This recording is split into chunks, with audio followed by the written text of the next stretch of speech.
नमस्ते, मैं हूं अवनीश सिंह और आज बात करेंगे कि असम के अंदर 9 तारीख को इलेक्शन हुआ है। करीब 85% से ज़्यादा मतदान हुए हैं। ये नंबर इतने बड़े हैं कि अगर मैं उत्तर प्रदेश और बिहार की बात करूं तो उनको बहुत आश्चर्य में डाल देंगे। क्यों? क्योंकि हमारे यहाँ जो इलेक्शन होते हैं 60 से 65% के बीच होते हैं और यहाँ पे 85% हुआ, यानी कि लोगों ने खूब बढ़ चढ़ के वोट किया। ऐसा असम के अंदर पहली बार नहीं हुआ रहा था। लास्ट वाला जो इलेक्शन हुआ था उसमें भी असम में करीब 82-83% के आसपास वोटिंग हुई। ये खबर नहीं है। खबर ये है कि वहां के जो मुख्यमंत्री हैं हेमंता विश्व शर्मा, उनके खिलाफ 5 अप्रैल को कांग्रेस पार्टी के प्रवक्ता पवन खेड़ा ने एक प्रेस कॉन्फ्रेंस करी। प्रेस कॉन्फ्रेंस के पीछे का जो ये थीम रखा, जो थंबनेल उन्होंने लगाया कि बंटी और बबली फरार होने वाले हैं, उनके अनुसार हेमंता विश्व शर्मा की वाइफ रिंकी भुइयां शर्मा के पास 3 देशों का पासपोर्ट है और वो आरोप लगाते हैं कि इजिप्ट, बारगुडा और यूएई का गोल्डन वीजा है। एक प्रेस कॉन्फ्रेंस होती है दिल्ली के अंदर 5 तारीख को। पहले ये प्रेस कॉन्फ्रेंस का क्लिप आप देखिएगा। कि असम के मुख्यमंत्री हेमंता बिस्वा शर्मा की धर्मपत्नी रिनिकी भुइयां शर्मा के पास एक नहीं, दो नहीं, 3 पासपोर्ट हैं। तीनों पासपोर्ट लिविंग पासपोर्ट्स हैं, एक्सपायर नहीं हुए हैं। आपको ये दिखा रहे हैं हमारे साथी। ये जो गोल्डन कार्ड है, ये यूएई का गोल्डन कार्ड है, United Arab Emirates, Abu Dhabi. इसमें जारी हुआ ये 14 मार्च 2022 को, खत्म हो रहा है 13 मार्च 2027 को। ये पहला सबूत हम आपके सामने रख रहे हैं। नंबर 2, एंटीगुआ बारबुदा एक देश है। भुइयां शर्मा रिनिकी, जारी हुआ 26 अगस्त 2021 को, खत्म होगा 25 अगस्त 2031 को। तीसरा, Arab republic of Egypt, Riniki Bhuyan Sharma, जारी हुआ 13 फरवरी 2022 को, खत्म होगा 12 फरवरी 2029 को। ये तो 3 है। बाकी अब बात करेंगे कि जब ये प्रेस कॉन्फ्रेंस दिल्ली में कर लेते हैं उसके बाद ये पहुंचते हैं गुवाहाटी। गुवाहाटी में जब प्रेस कॉन्फ्रेंस करते हैं तो इनके साथ 2 लोग और आपको दिखेंगे। ये है गौरव गोगोई, ये है पवन खेड़ा। जो पॉलिटिक्स में इंटरेस्ट रखते हैं उनको तो पता है कि ये पवन खेड़ा है ये, लेकिन जो नए देख रहे हैं उनको बताना चाहूंगा कि इनका नाम है गौरव गोगोई और ये है भूपेश बघेल, जो छत्तीसगढ़ के पहले मुख्यमंत्री थे। ये नाम आप याद रखिएगा, गौरव गोगोई। आगे मैं इनकी कहानी को कनेक्ट करूंगा। अब देखिए, जब वो गुवाहाटी के अंदर प्रेस कॉन्फ्रेंस करते हैं तो फिर वही बात को रिपीट करते हैं कि उनके पास 3 देशों का पासपोर्ट है और अगर वो मेरे आरोप को खारिज करते हैं तो खरे, अगर वो डर रहे हैं, मुझ पे मुकदमा दाखिल करना चाहते हैं, तो मैं यहीं गुवाहाटी में बैठा हूं, आप मुकदमा दाखिल कर दीजिएगा। आप करिए ना केस, चुनौती देकर जा रहे हैं, गुवाहाटी में बैठकर चुनौती दे रहे हैं, करिए केस। 48 घंटे भी क्यों इंतजार कर रहे हैं? आज रात को करिए, खुलवाइए कोर्ट। आपकी तो बहुत चलती है, सुना, कौन रोक रहा है? दूसरा, एंटीगुआ एंड बारबुदा, मैंने तो इस देश का नाम 1-2 बार ही सुना था। वहां मैंने सुना है कि पासपोर्ट बनाना बड़ा आसान होता है, जेब भरी हुई होनी चाहिए। ये एक और पासपोर्ट है और ये पासपोर्ट भी जिंदा है। मैं 3 पासपोर्ट किसी कारण से कह रहा हूं।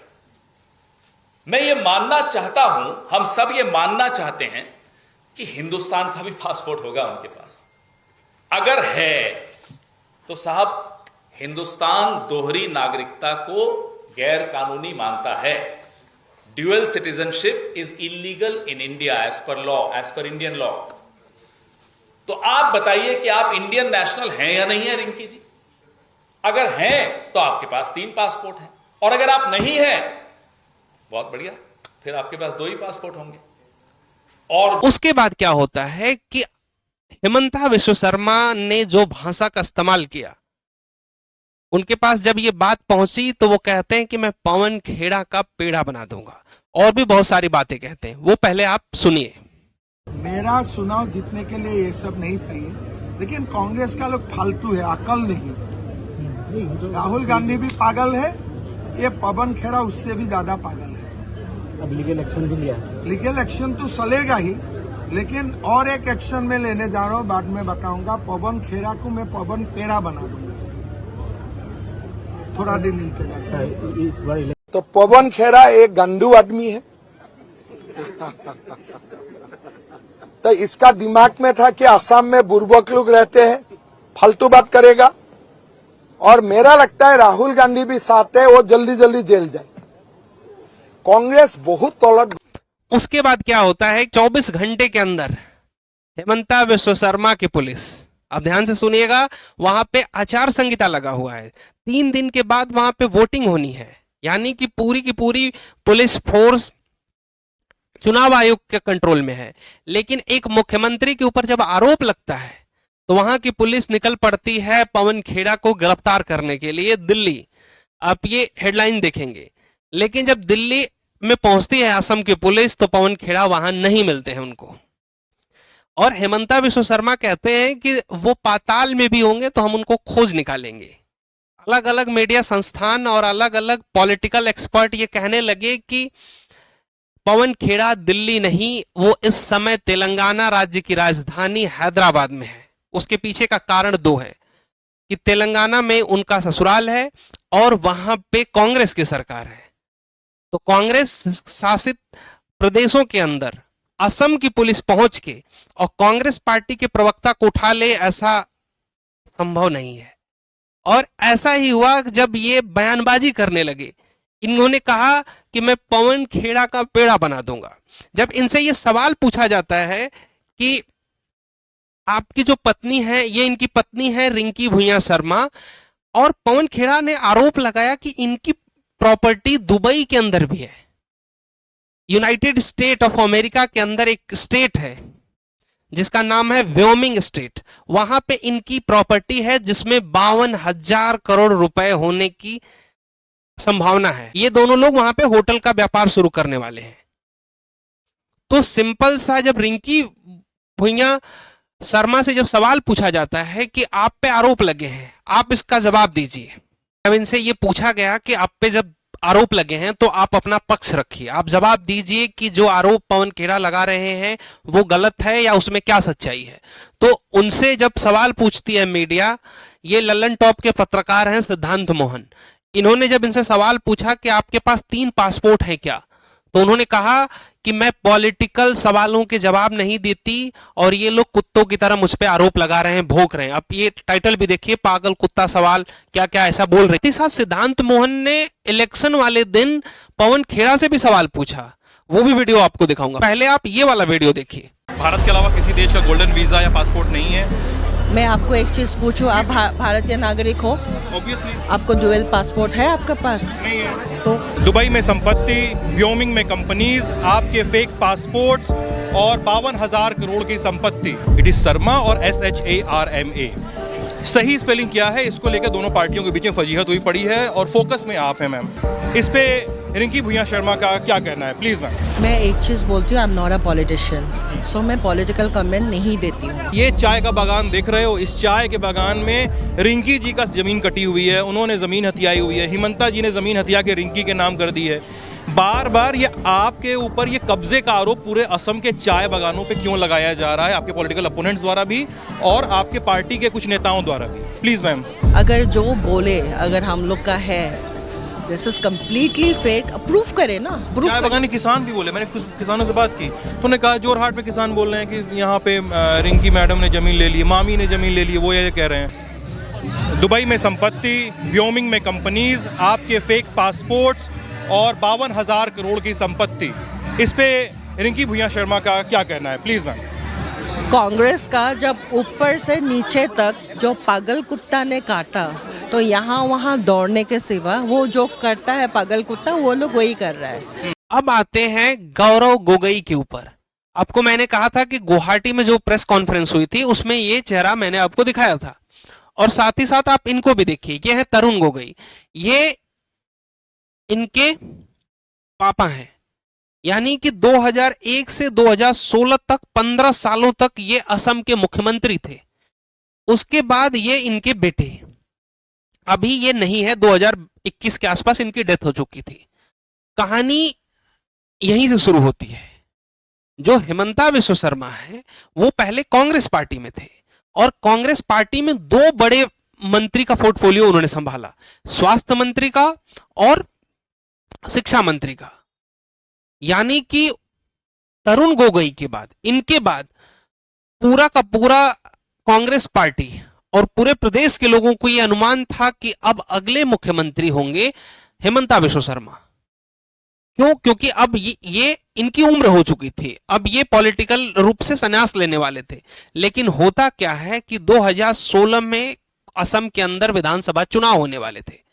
उससे पहले तरुण गोगोई अपने लड़के गौरव गोगोई को लॉन्च कर देते हैं और ये बात हिमंता विश्व शर्मा को रास नहीं आती है और वो मन बना लेते हैं कि अब मैं ये पार्टी छोड़ दूंगा। जब हिमंता विश्व शर्मा कांग्रेस में होते हैं तो बीजेपी ने उनपे खूब भर भर के आरोप लगाए कि एक शारदा चिट फंड एक हुआ था। आपने नाम सुना होगा, अगर आप पॉलिटिकली रूप से अवेयर हैं तो आपने सुना होगा कि शारदा चिट फंड, उसमें भी हिमंता विश्व शर्मा का नाम जुड़ा था। साथ ही साथ लुइस बर्गर एक कंपनी है, उन्होंने वहां पे अपने टेंडर के लिए वहां के कर्मचारियों को करीब 1 मिलियन, उस समय के हिसाब से 6 से 7 करोड़ रुपए का रिश्वत दिया था। और वो कंपनी बाकायदा खुल के कहती है कि मैंने ये रिश्वत दी थी वहां के कर्मचारियों को, और उसमें जो नाम जुड़ के आता है उस मंत्रालय का, जिस मंत्रालय के लोगों को ये रिश्वत दी गई थी, उसमें हेमंता का भी नाम आया। हालांकि हेमंता विश्व शर्मा जब बीजेपी में चले आते हैं तो ये सारे के सारे आरोप अभी साबित नहीं हो पाए हैं। सवाल ये उठता है कि अगर हेमंता विश्व शर्मा पे इतने गंभीर आरोप लग रहे हैं तो कहां है बीजेपी की आईटी सेल, कहां है बीजेपी के वो बड़े मंत्री? या फिर विदेश मंत्रालय की तरफ से एक बयान सीधा सा आ जाता कि ये पासपोर्ट वाली खबर गलत है। अब बीजेपी को सपोर्ट करने वाले लोग ये कहेंगे कि विदेश मंत्रालय का ये काम नहीं बनता है कि वो आकर के आपके सवालों का, छोटे छोटे सवालों का जवाब दे। तो सवाल छोटा नहीं है, सवाल है वहां के सिटिंग मुख्यमंत्री का। अब जो बाहर से इस खबर को देख रहे हैं, अब उनको एक बात खटक रही है कि अगर 52,000 करोड़ रुपए वाली खबर अगर झूठी होती तो ये बीजेपी की आईटी सेल कहीं ना कहीं इतने बौछार करती विपक्षियों पे कि आपका पूरा सोशल मीडिया, पूरा न्यूज चैनल भर जाता कि हमारे ऊपर गलत आरोप लगाए हैं। अब उनको यह लग रहा होगा कि बीजेपी की आईटी सेल की तरफ से भी कोई जवाब नहीं आ रहा कि 52,000 करोड़ रुपए वाली खबर गलत है। सवाल यह उठता है कि आपका मुख्यमंत्री एक तरीके से अकेला पड़ता दिखाई दे रहा है, और 2 दिन बीत जाने के बाद जब पवन खेड़ा को पाताल से खोज निकालो वाला खबर वो कहते हैं कि पवन खेड़ा को मैं पाताल से खोज निकालूंगा, पवन खेड़ा 2 दिन के बाद वापस आते हैं और एक वीडियो फिर पोस्ट करते हैं। इस वीडियो में वो वही आरोपों को दोहराते हैं, साथ ही साथ वो 2 नए आरोप और जोड़ देते हैं। 2 दिन बाद ये वापस आते हैं तो ये कहते हैं कि हेमंता विश्व शर्मा के जो भाई हैं, सुशांता विश्व शर्मा, वो एक आईपीएस अधिकारी हैं असम कैडर के, और वो उनकी पत्नी और बेटे, कहते हैं कि एक आईपीएस अधिकारी की पत्नी और बेटे दुबई के अंदर रहते हैं। जिस स्कूल में वो लड़का पढ़ता है उस स्कूल का फीस है 21 लाख रुपए साल का, और वो एक क्रिकेट एकेडमी में प्रैक्टिस करने जाते हैं। क्या एक आईपीएस अधिकारी की इतनी तनख्वाह है कि वो ये सब लग्जरी अफोर्ड कर सकता है? ये आरोप फिर से दोबारा पवन खेड़ा लगाते हैं और ये भी कहते हैं कि राजनीति के अंदर हम परिवार को घसीटना नहीं चाहते। अब मेरा सवाल ये सिंपल सा है कि जिस भी पार्टी को आप सपोर्ट करते हैं, आप अपनी राय बनाने से पहले ये जरूर सोचिए कि अगर विपक्ष आरोप लगाता है तो सीधा सीधा आपको ये आके कह देना होगा, या फिर उस विभाग, तो आपके ही सरकार, आप जिस सरकार में हैं वो सरकार के पास ही वो विभाग है, सीधे से विदेश मंत्रालय की तरफ से कोई नोटिस आ जाती कि नहीं, ऐसा नहीं है, पवन खेड़ा का आरोप गलत है। और रही बात 52,000 करोड़ रुपए की, तो गृह मंत्रालय की तरफ से एक सीधा सा बयान आ जाता कि जो आरोप लगा रहे हैं कि 52,000 करोड़ रुपए की संपत्ति स्टेट ऑफ व्योमिंग में रिंकी गुइया शर्मा के पास है, वो गलत है। लेकिन ऐसा अभी तक कोई जवाब नहीं आया। तो जो बाहर के लोग हैं, जो खबर को न्यूट्रल होकर के सुन रहे हैं, उनके कान और खड़े हो रहे हैं। उनको लग रहा होगा कि शायद कुछ सच्चाई है, इसलिए जवाब नहीं आ रहा होगा।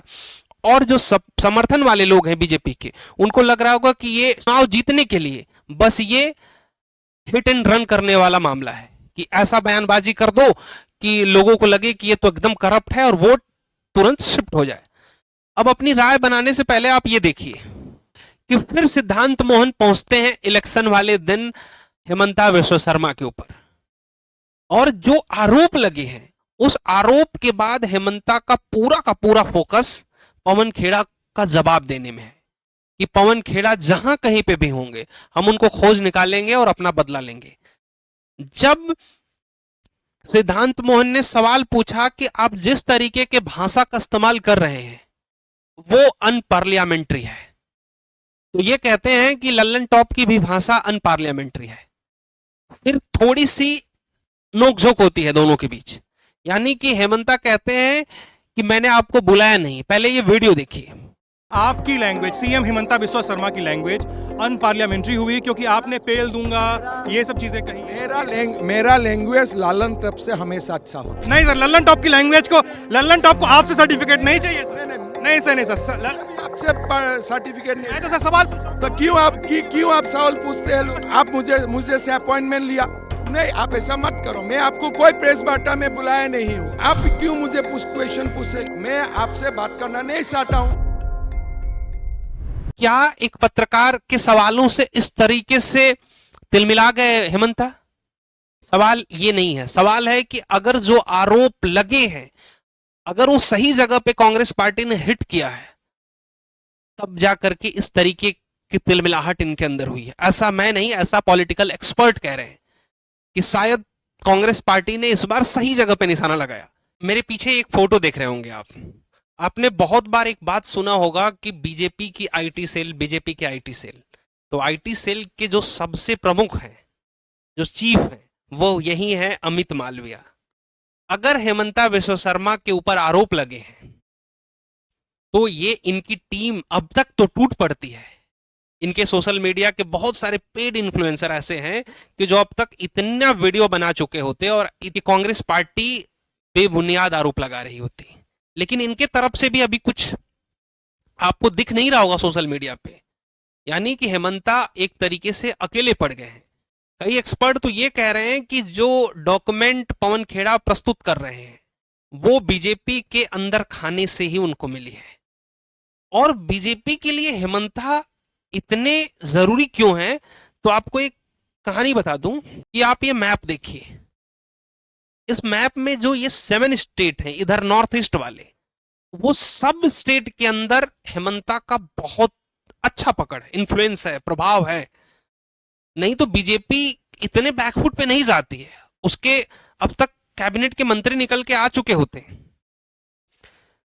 और जब से हेमंता विश्व शर्मा 2016 से पहले जब आए यहां पे, तो 15 सालों का जो कांग्रेस का राज था असम के अंदर, वो खत्म हो गया। 2-3 इधर के राज्यों के अंदर भी बीजेपी ने गठबंधन के साथ सरकार बना ली। और हेमंता विश्व शर्मा अपने सोशल मीडिया के थ्रू मुसलमानों पे खूब टारगेट करते हैं।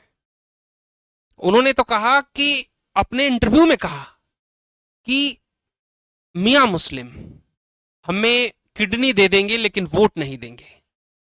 और उनके ही प्रदेश के ट्विटर हैंडल से, भारतीय जनता पार्टी के ट्विटर हैंडल से एक वीडियो पोस्ट होता है, एआई जनरेटेड वीडियो था। आपको वीडियो दिखाता हूं। उसमें ये हेमंता विश्व शर्मा एक गन लिए रहते हैं और जो निशाना कर रहे हैं 2 मुस्लिम व्यक्तियों को कर रहे हैं। तो कहीं ना कहीं पार्टी को भी लग रहा होगा कि कुछ भी हो, अगर हम इस व्यक्ति के आने से सत्ता हमारे पास आ गई है तो थोड़ा तो लिबर्टी इसको मिलेगी ही मिलेगी। अब देखिए, विदेश मंत्रालय, गृह मंत्रालय, किसी से कोई जवाब नहीं आया है। यानी कि अब सवाल यह भी उठता है कि क्या इस आरोप से चुनाव पे असर पड़ा होगा, क्योंकि चुनाव अभी बीत चुका है 9 तारीख को। तो ये कहना बहुत जल्दबाजी होगी। कारण क्योंकि इलेक्शन के समय बिहार के अंदर प्रशांत किशोर ने भी वहां के उप मुख्यमंत्री पे, वहां के मंत्रियों पे खूब आरोप लगाए थे, लेकिन वो इलेक्शन के वोटिंग में दिखा नहीं था। तो ऐसा नहीं कह सकते कि अगर ये सच्चाई है तो फिर लोगों ने क्यों वोट कर दिया, ये कहना जल्दबाजी होगा। अब देखिए विदेश मंत्रालय का या फिर इनका किस तरीके से जवाब आता है। जवाब आएगा तो आपके पास एक नए वीडियो के साथ जरूर आऊंगा। तब तक के लिए जय हिंद।